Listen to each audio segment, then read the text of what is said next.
As I've argued in this mini-series on self-management, mastering the essentials of managing others starts with being effective at managing ourselves.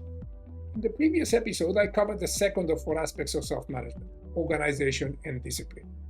In this episode, we shall examine the ways in which we can go about controlling our emotions, a skill that underpins our ability to manage stress, as well as maintain positive relationships, not just in the workplace, but in life more generally. Hi, I'm Nikos Vasidis, CEO, management consultant, and author. This channel is devoted to raising your managerial competence, and each episode covers a core skill or competency. The path to our professional success hinges on our ability to manage our emotions. Our brain's limbic system evolved early in human evolution and was primarily aimed at helping us cope with the challenges of survival.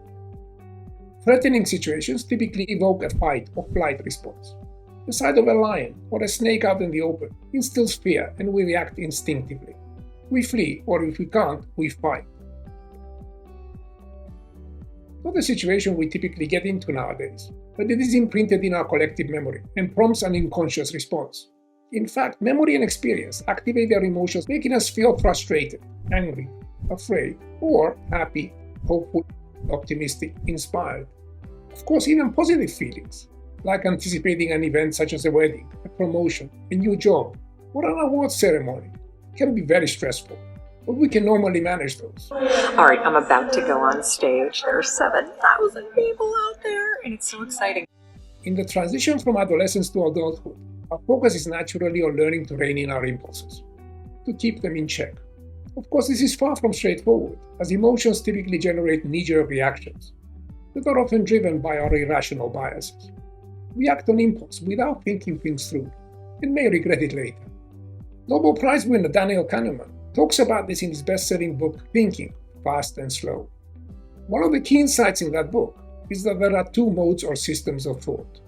System 1, which is fast, instinctive, and emotional, that can be wrong. System 2, which is slow, logical, and more deliberative. This style is more accurate, but takes more effort. Behavioral science tells us that when we make choices, we are more swayed by feelings rather than facts. We tend to make decisions on relationships and brand or lifestyle choices by using mental shortcuts involved in System 1 thinking, which brings us to coping strategies, and here are 4 that I would recommend. The first is to recognize the emotion and resist the temptation to respond immediately.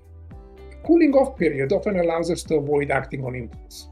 In addition to delaying action, we may take a deep breath. This can help calm our nerves while reducing stress and anxiety.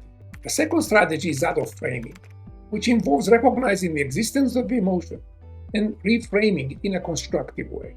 Seeing the proverbial glass as half full as opposed to half empty, or seeing the negative emotion as serving a useful purpose, such as the fear of an exam making us more determined to succeed by studying harder. Indeed, fear sometimes leads us to become more vigilant and prudent, to increase our effort rather than be complacent.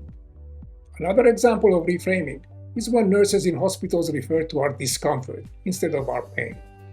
A different nuance which has been proven to work, as it tends to make us feel a bit better by triggering a different emotional connection. The third strategy is acceptance. We are human beings and we have shortcomings as well as limits. If we push ourselves too hard beyond our limits, we may feel emotionally drained, disheartened.